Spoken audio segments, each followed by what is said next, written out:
What's up, Bitcoin is Hard listeners? Hey, thanks so much for being a listener of this show, for real. Just thank you from Choice and from Vlogan, our producer, and just me, Brian. This has been really awesome to record. Thank you for just working with us as we craft these conversations at the intersection of Bitcoin and personal finance. Today's guest is Trent, and it's the third one in our Certified Financial Planner series. And so if you have a certified financial planner that you know of that is into Bitcoin and would be a great guest for this series, please reach out to me, DM me on Twitter at Harrington, and give me their name so that I can get them on the show to talk about this, because Bitcoin is playing more and more of a role in personal finance, and we hear questions from people all the time about just how should I manage this? How should I manage this? How should I talk to my family about it? What about circular economy? What about Bitcoin in retirement accounts? All of this stuff. And so this episode, I thought was just a great distillment of the exact conversations I want to have, and the exact conversations about what does hyperbitcoinization mean and when will it happen. And so just want to say thank you right here off the top to you as a listener. I hope you enjoyed this episode, and I'll talk to you more soon. All right, welcome back to Bitcoin is Hard. This is a Choice App production about the intersection of Bitcoin and personal finance. This is our third episode in our Certified Financial Planner series, and we've got Trent from the great city of Kansas City that we just got back from. Met Trent in person, and so super excited to talk to you today, dude. Yeah, thank you for having me on. I'm pumped to be here. Had a great time with you guys, 2 weeks ago now? Hope you guys enjoyed it. I just watched your video, which was really well done, and I'm so glad to hear that you guys had a great time. Yeah, no, it was awesome. Yeah, first time ever in Kansas City. Got the barbecue, got the meetup, saw you guys. And yeah, for anyone just listening within drive distance of Kansas City, they do one on the Missouri side, then one on the Kansas side, about every other month. And it's great. I've been to a lot of meetups across the country, and Kansas City really does crush it. So encourage people to get involved with them. So Trent, right into it. I'm glad that you said 25 to 30-minute episodes are your favorite kind of podcast. That's our goal here. Our goal is to just punch right to it, help people get information at the intersection, again, of Bitcoin and personal finance, because I have a lot of thoughts that I've shared in lots of other different areas of just, I think that's going to help. I think Bitcoin is playing more and more a role in people's personal finances. And I see people asking questions on Twitter of just, how much Bitcoin should I have? How many dollars should I have of the Bitcoin that I have? How much should be in a multi-sig wallet? How much should be on a Lightning wallet? All of these things, we're writing this in real time, in financial planners, as I think you agree with, are going to be a part of this story. They are and are going to be a part of the story. So tell us a little bit about your background, about how you became a CFP, and then kind of jump into your article for Bitcoin Magazine. Okay. Yeah. I appreciate you saying that. I started out as a certified financial planner. Well, I started out as a financial advisor back in 2018, right out of college. I didn't know what I didn't know at that time. A lot changes from when you're a student to when you're actually an adult. And just being on the other side of the desk, being the person that gives the advice as a 22, 23-year-old kid, was very interesting.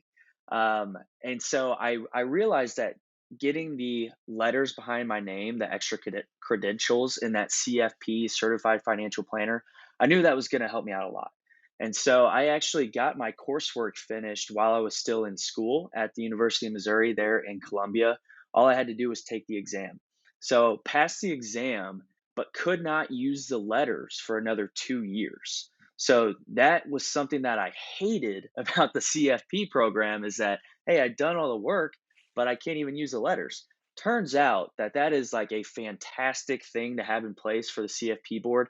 Because like I said, I didn't know what I didn't know. I learned so much in that 2-year span from when I passed the test, from when I could actually use the letters, that I felt like, hey, I'm actually part of this club. I am a CFP. I am a fiduciary. I'm giving great advice to these clients. So yeah, I got started in the finance world. Both my parents worked at a bank. Um, my dad would always make me contribute to my savings account, at Christmas and birthdays and stuff like that. I bought my first stock when I was in fourth grade. I bought a share of Google and ended up selling that. And the profit that I made paid for my laptop in college. So I had always had an interest in finance, and pretty much knew that that was what I was going to do ever since I was a little kid. One slight comment on the age thing and becoming an advisor right out of college, and then we'll go into the article on the role of financial advisors. In college, I was an office manager for a financial advisor, and so I was getting my like business admin degree, and then I was an office manager for and would run our CRM and run our client events and send out the emails and welcome them into the office and give them the water bottle, and I do all Right. the office manager stuff. I didn't have the beard back then either, so it was at a credit union, second floor, like office manager for the financial advisor.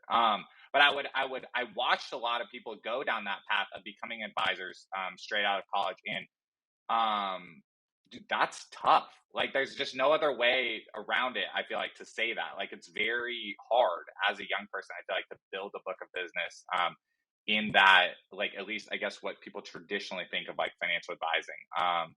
Yep. So yeah, any other like comments on that? Yeah, I mean, I would just say that everyone has a first impression of you, and especially me. I'm 26 years old right now. I still look like I'm 18. So at 22, I looked like I was 16. But the moment the meeting started going and I started asking them not necessarily about how much money they had, but about their family, about their job history, about what they wanted to do with this money, they could tell that one, I actually cared. And then to pair that with the confidence, you have to be Yeah. confident in the advice that you're giving and in what you're recommending. And so when you pair those two together, they really just saw me as a financial advisor that was here to help them. And it helped that I went to a good school. It helped that I had that CFP later on. So everything fell into place. But it was difficult at first. The smiling and dialing for certain, getting turned down all the time. And you could kind of tell when people come in to your office for the first time and see you, they're kind of like, oh, like this guy is how old? But Mm-hmm. it's easy to get over that, as long as you treat the client how you would want to be treated, and then you show that confidence as well. Yeah, yeah. So, okay, so off of that, so yeah, what is the role of a financial advisor in a hyper Bitcoinized world? Wow, that's a great question. I wrote an entire article about it. I really think that the way a the way the majority of financial advisors charge for their services today is outdated. And it's funny because the way that they charge for their services today is relatively new. It used to be financial advisors were stock jockeys. Okay. You had to call in to your financial advisor. They would tell you what the price was, what the quote was for a certain stock. And then they would charge you massive commissions in order to trade, 2%, 3%, whatever it was. Bonds were 7% at one point. Over the last 2 decades or so, this has changed from more of a transactional relationship to an AUM, assets under management relationship. Hey, bring me all of your assets, trade as much as you want, and I'm just going to charge you X% on that investment pie that you have, normally about 1 to upwards of 2%. Um, Now that definitely aligns the interests a little bit better in terms of like as an advisor, or as a client, I should say, you don't have to worry about the advisor calling you for trades and worrying about what's called churning in their account, which is charging a commission on each trade and having the client trade a lot. So that is good. I do think it's an improvement. But I think that in a hyper Bitcoinized world, that's where we're going to that's where this new structure will become outdated. What I see going forward is financial advisors having a brand new opportunity cost to compete with. Right now, the opportunity cost is very, very low. You, as a client, you're just like everybody else. You're working, you need to save for retirement, you need to put these assets away. You have to invest your money. You have to put your money and risk on assets in order to outpace the rate of inflation. In a hyper Bitcoinized world, when you have a currency that is hard capped, you no longer have to worry about that inflation anymore. And so, money that you keep in the bank or Bitcoin that you keep in your cold storage can actually appreciate over time. And financial advisors right now, they're competing with a depreciating dollar. So no one wants to hold dollars because they're just going to lose value over time, not on paper, but in purchasing power. Bitcoin, on the other hand, in a hyper Bitcoinized world where we're paying for services in Bitcoin, and the opportunity cost is priced in Bitcoin, it's going to be a lot harder argument for those financial advisors. Hey, bring me your assets and I'm going to charge you money on my management of those assets because I'm going to invest them. And I'm going to hope that those investments outpace the rate of purchasing power increase by Bitcoin year over year. So I think that the pricing model is going to have to change from that. People are no longer going to be interested in that percent AUM fee on their investments. I really see sort of like a one-time advice only type payment where maybe you go to this financial advisor once every year or once every 5 years and you pay them a fee to do an entire financial plan. They are covering everything under the sun. It's as comprehensive as it can possibly be. You pay for it one time. Your investments, maybe you do that yourself, yada, yada, yada. So I do still see a future with financial advisors. I just think that the role and the compensation are vastly different. Mhm. What I love about that is it's slightly tied to what we're talking about if you're like fresh into advising and you're like getting the letters and you're getting the credentials and kind of like I just beefing up who you are. If your advice is the best, just straight up on the advice, then you can get paid. Like regardless of like any other factors, if you're physically giving like the best advice, you can get paid. And then it's the same as hiring a personal trainer or a marketing consultant or Right. a graphic designer or any other kind of like fee like for service thing. You can just say like who's the best person to do this that has their thesis dialed in the best and is the best at communicating it to me. Like you're getting paid like to be a great personal consultant. So that's I exciting. could not have said it better myself. I've worked at a couple different firms throughout my career, especially like as an intern too while I was still in college. There are a lot of financial advisors out there. Financial advisors are primarily salesmen. And when you are just when your incentive as the advisor is to just be able to sell yourself and your product, you don't like people. Financial advisors can get away with not giving great service, and they can still get paid very well. Mhm. Now, there are thousands of really great advisors out there. Don't get me wrong, Yep. but there are a decent amount of not good financial advisors out there that are basically employing rent seeking activities. Hey, we're going to invest your money in these index funds. You'll do 8% every year. Everyone's happy. But Yeah. the percent return you see on your statement is a lot different than what you pay in taxes, how your estate is lined up, um, advice on mortgages and Bitcoin and all Yeah. kinds of different stuff. So Yeah. All right, let me ask you this as a baseline then to that article. Encourage everyone to like search for the article, the role of financial advisors at Bitcoin Magazine, the role of a financial advisor in a hyper Bitcoinized world. Search for that and Trent at Bitcoin Magazine. Trent, for this, as a baseline for this, how do you define hyper Bitcoinization? so that's a good question. Personally, I define hyper Bitcoinization as a world where Bitcoin is the money.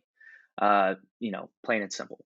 We're transacting in everyday for everyday items in Bitcoin.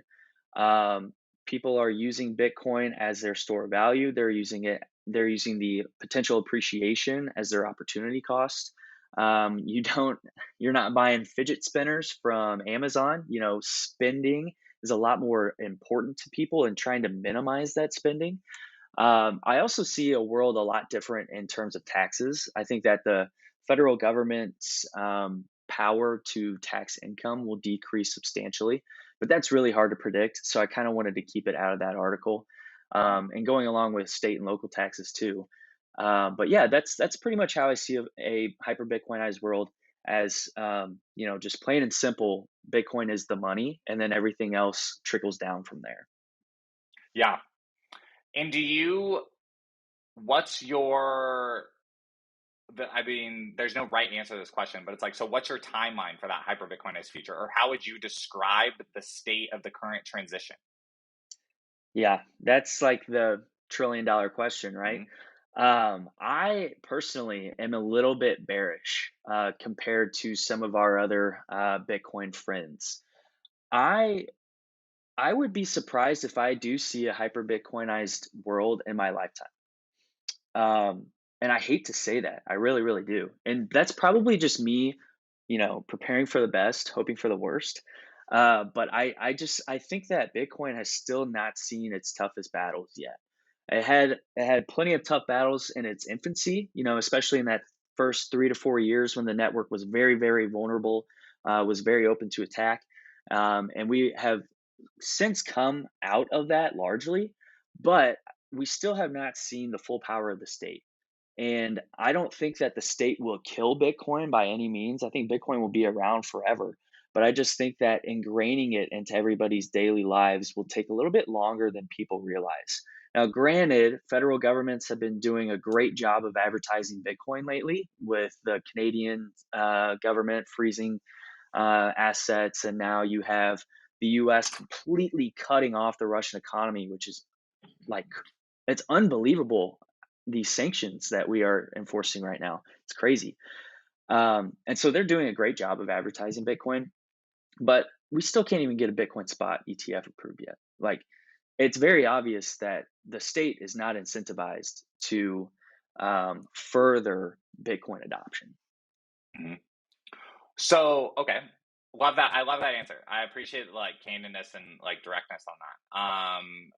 Because I think the audience would know I'm definitely on the opposite side, like of that spectrum of believing of like feeling like we're on track to do it in our lifetime. But that's what I love so much about that conversation. And we almost could probably do a series of episodes like on that conversation because your answer to that question also then impacts your personal finances. Like that was a Exactly. lot of the thesis behind these conversations that I was trying to get out and put on tape is it's one thing to listen to Bitcoin podcasts and just kind of debate on the speed at which like hyper Bitcoinization will happen, but it's another one to get into the nitty gritty of like, okay, if like if whatever you think about that, then what are you doing today with your personal finances and the decisions that you can control today with that uncertainty of when that moment like will happen? And so with that, I want you to explain this tweet that we're going to throw up on the screen. It says, my payday routine is first point, buy Bitcoin. Second point, pay bills. And then blank, blank, blank. And then buy more Bitcoin. So talk to us about this tweet and talk to us about your personal finances. Like what decisions are you making with the way you see the future? Right. So even though I'm not necessarily bullish on Bitcoin, on a hyper Bitcoinized world relatively soon, I am still hyper, hyper, hyper bullish on Bitcoin as an investment and as a freedom enabling technology. I think that Bitcoin is the most important thing in the entire world right now. So don't get me wrong, even on that hyper Bitcoinized world question, this is still something that I have a dangerous amount of my own personal net worth in, invested in. And even if I don't see a hyper Bitcoinized world in my lifetime, I think it'll happen in my kids' lifetime and my grandkids' lifetime. And so this is, if nothing else, it's something that I can pass along to them. Um, don't get me wrong, the purchasing power of Bitcoin during my lifetime, I'm a young guy, is going to increase substantially. Mm-hmm. But you never know for certain. No one knows. No one knows. And so, yeah, my own personal finances, like I said, I'm irresponsibly long Bitcoin. That's for sure. But when you do the homework that I feel like I have done, and maybe I'm wrong, but when you do the homework that I have done, I wouldn't have it any other way. Especially when you see the state of the world right now. Uh, like I said, everything going on with Russia and Canada, and then you pair that with how expensive other traditional assets are: stocks, bonds, real estate. We're trading at all-time highs. And all three of these asset classes, and you take a look at any sort of valuation metrics of any of these asset classes, And historically speaking, they look super, super expensive. And so Bitcoin is just sort of like that puddle next to lakes and oceans of asset classes that I really think is just going to absorb so much of that excess water coming off. Mhm. So it's like, how can you not be bullish at this point on Bitcoin? Yeah, and so for you deciding how much Bitcoin to hold versus how many like dollars and other assets to hold. So when I see you buy Bitcoin at the top, that's almost the like pay yourself first thing, right? Or the like Exactly. make your savings first. Like that's half like your savings is a bill. Like your salary to yourself is a requirement. It's not an afterthought. And then you do your normal expenses, but then there's still then if there's an excess. So after normal expenses for that second part of throwing in like Bitcoin, is there any science behind that or any mechanism on like when or how much that is? And then do you ever use that Bitcoin? Do you ever rotate then out of that Bitcoin if you hit an emergency or if you hit another investment opportunity? Yeah, those are really good questions. So, Dave Ramsey was the guy that popularized "Pay Yourself First," and he is Mhm. spot on with that. I don't agree with a whole lot of stuff that Dave Ramsey says, especially debt these days, Yep. but that was one of them. Pay your bills is next, and that's something I wanted to touch on. Is like I have really come around to the concept of debt. The concept of debt has been totally flipped on its head when you have Bitcoin and you have interest rates at an all-time low, um, debt out the wazoo for personal and corporate and government. Um, I no longer, for example, I no longer zero out my credit card bills anymore. I make sure I don't have to pay interest on them, but I'm no longer worried about zeroing them out. Mhm. I was going to pay off my car last year. Like when Bitcoin got to 60,000, I thought about selling off to pay off the car. And then you do the math. You're like, why would I pay off a 3.5% loan if Bitcoin's going to continue to appreciate 100%, 200% a year? Like, it Mhm. just doesn't make any sense. And so paying off the bills is still important, but it's something that I put a lot less stress on lately. So Yep. I have my automatic Bitcoin buys going. So that happens no matter what. So that's the first buy Bitcoin. Then I Mhm. have pay your bills. Then I have blank, blank, blank, Yep. buy more Bitcoin. Yep. There's not really any science behind that buy more Bitcoin. I'm still a young guy. I'm getting married at the end of the year. So, I want to have fun. I have stuff that I have to pay for. I want to go I want to go travel and things like that. But I'm largely saving for that in Bitcoin. Yep. Ideally, I never have to sell Bitcoin, but things happen. Right now, like I have a tax bill that I'm really not excited about. I'm gonna have to sell Bitcoin just to pay taxes from last year, which is like the worst Mhm. thing that I've ever Mhm. said in my entire life. But it's how it is right now. So Mhm. there's not any real science to that next buy Bitcoin. It's just sort of like whatever I have extra without like incurring an overdraft charge.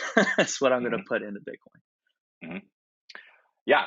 One thing that I'm trying to get your opinion on is the whole like selling Bitcoin. Like I'm trying to rebrand that mentally to like you're buying dollars. Like if you're ever in a position where where you're like again quote unquote like selling Bitcoin, it's because the object that you're trading for like they don't accept Bitcoin. So you're like Mhm. buying the local currency that they accept and you're giving them that currency. Like in that sense, like you, Trent, your personal finance, like your base currency is already Bitcoin. Like if you were already using your Bitcoin as your savings account, which paying like take away the Bitcoin versus dollars thing, using your savings account to pay a tax bill is a normal, responsible personal finance thing to do. Like you were obviously a successful enough person, and we can debate like whether the taxes are efficient and whatever and all this stuff, which is all correct and a viable thing to talk about. But if we just boil it down, Trent was a responsible person that contributed to society, so then has a tax bill as a result of that, and then using his savings account to pay it. Like just because we're now in a world where we're budgeting in two currencies, we layer on the second complex issue of the counterparty with which needs my payment does not accept the base money that I use. Mhm. And I've stopped being like, that's not my issue anymore. That's their issue. Like and that is what it is. I don't. What do you think about that? Like rebrand? I love the rebrand. I think that you are doing awesome. Like I follow you on Twitter, YouTube, all that stuff. I think you're doing a great job of like mentally rebranding things and having the concept of Bitcoin as a money become more normalized. And I'm trying to do that myself. You know, especially us in the Western Hemisphere, we're very privileged over here in that we don't have to worry about hyperinflation. You know, people have their Yeah. own thoughts on that, but Right. using Bitcoin as a medium of exchange, I think, is obviously that next step towards hyperbitcoinization. And I had a tweet last week that got a lot of attention saying, like, I spent more Bitcoin in February than I have probably in the 5 years that I've owned Bitcoin Mm-hmm. prior to this. But I loved it. You know, I was buying things over the Lightning Network. I bought beef with Bitcoin. I donated to the KC Bitcoin meetup in Bitcoin, and so you are all about that, and I love that, and I completely agree. I'm trying to ingrain Bitcoin as a medium of exchange, not just a store of value, into Yeah. our Western brothers and sisters. Well, dude, and the reason why these conversations are helpful, and I'm hopeful, like helpful to the audience, is because I don't just want to be pontificating into like Never Neverland for the retweets or whatever. Like, I want this to be, I want what I'm saying and what I'm trying to think and articulate to be a real, like, personal, financial, like, sound advice, like thing, you know. And so it's helpful to like talk out loud on that. Yeah. So yeah, appreciate that, man. Uh, let's talk about the firm where you work at for a little bit. Can you tell us about Watchdog Capital? Yeah, so Watchdog Capital, we are a startup broker dealer. So we are fully licensed with FINRA and the SEC and all that fun stuff. And we tailor our services to Bitcoiners. We want to do the financial planning for Bitcoiners. They're just tired of talking to an advisor that doesn't understand Bitcoin or tells them to diversify into these index funds. We want to be that financial advisor. We hold Bitcoin. We understand why you do, and we want you to hold Bitcoin. Hold your own keys too. You know, we can give advice on wallets and best storage techniques and all that stuff. So we do the traditional asset allocation type. You know, come to us for investment advice. We also are able to do some specialized securities transactions.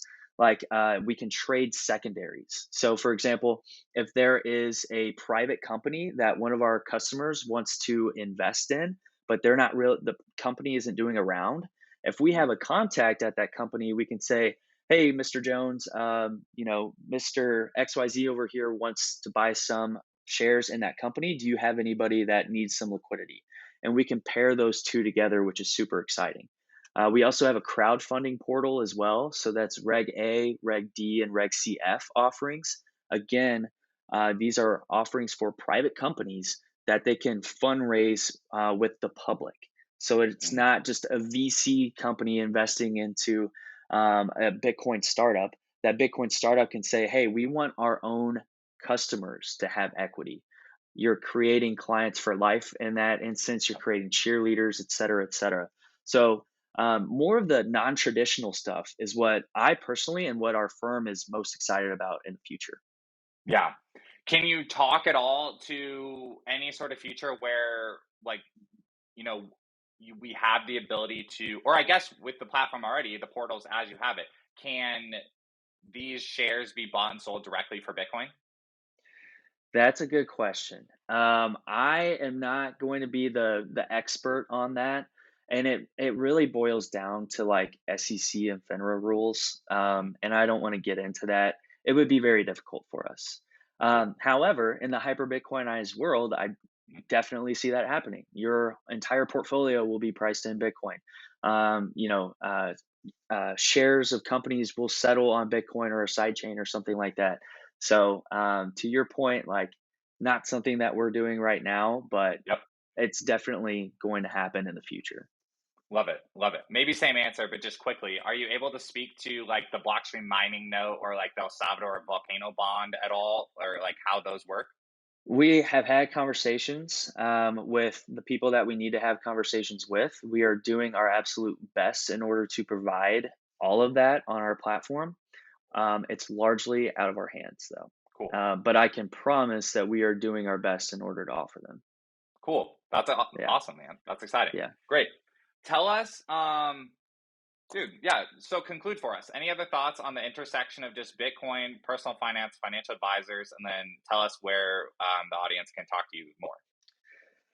Yeah, that's a good way to leave it off. I would say to the Bitcoiners out there, like the good financial advisors are not stock jockeys. Like I know financial advisors get a bad rap today, and I kind of ragged on them earlier in this podcast, but we all know like how difficult it is to time the market or decide like growth versus value or small cap versus large cap and all that stuff.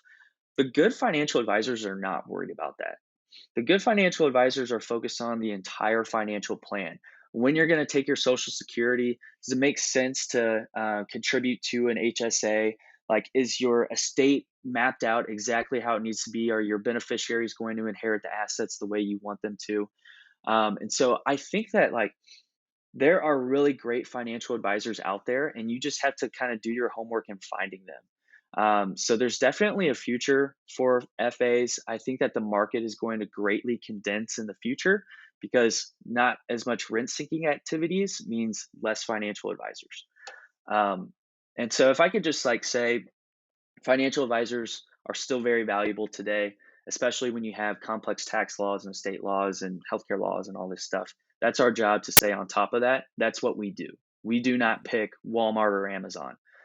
We pick traditional or Roth or HSA or other healthcare program, et cetera, et cetera. That's what we're focused on doing for all of our clients. Yeah. Love that, man. Yeah. What's your Twitter Oh, and yeah. how can people reach out to you? Yeah, my Twitter is underscore T Dudenhoeffer. I'm not gonna spell that out, but you can sound it out. That's the main way to find me. If you're in Kansas City, I definitely encourage you to come to the Kansas City Bitcoin meetup. I have met some of my really, really, really good buddies there, the guys you were hanging out with last week and more. I could not be more thankful to have found that group. Like those are my people, and it's super, super fun to be there, and we're welcoming everybody. You know, you don't have to be a Bitcoin whiz. If you know nothing, you can come. We're just there to have a couple beers, shoot the breeze a little bit, and talk about Bitcoin. So Yeah. thank you very much for having me on, Brian. Yeah. Second all of that. All right, everyone. Thanks for watching. Thank you.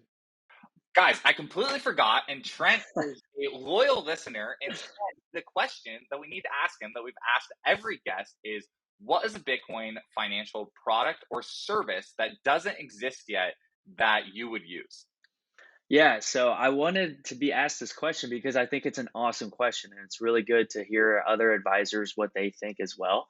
A very broad answer, I would say we need Bitcoin more easily accessible in tax deferred accounts, which is like so far to go, but that's what Choice is doing right now, which is awesome. So I love you guys for doing that, and thank you. But to be a little bit more specific, I'm going to say Bitcoin payments from an annuity. Annuities are insurance company contracts that you can enter into. You can do a fixed or you can do a variable. Fixed is going to pay you a fixed percentage, 2%, give or take. Rates suck. Variable, on the other hand, you can actually invest in what are called sub accounts, which is basically mutual funds. And that growth is tax deferred. And what you can do, what makes variable and fixed annuities interesting, is you can sort of enable different bells and whistles on these annuities that are guarantees from an insurance company. So the one I want to talk about today is an income rider on these annuities. And some of these income riders will pay you income as the owner to the day you die. Even if you have $0 left in that account, it'll pay you until the day you die. If you die and you have assets in the account, just goes to your beneficiaries, easy peasy. What I would love to see is a variable annuity or fixed annuity that can pay out a portion of cash and a portion of Bitcoin. I don't think it's going to be that easy right off the bat because you put cash into it. I think they're going to have to pay you cash out, but maybe they can team up with Strike or something like that. I'm not a Strike user. Shame on me. I don't know exactly how it works, but from my understanding, they can pretty much just like auto convert that cash to Bitcoin.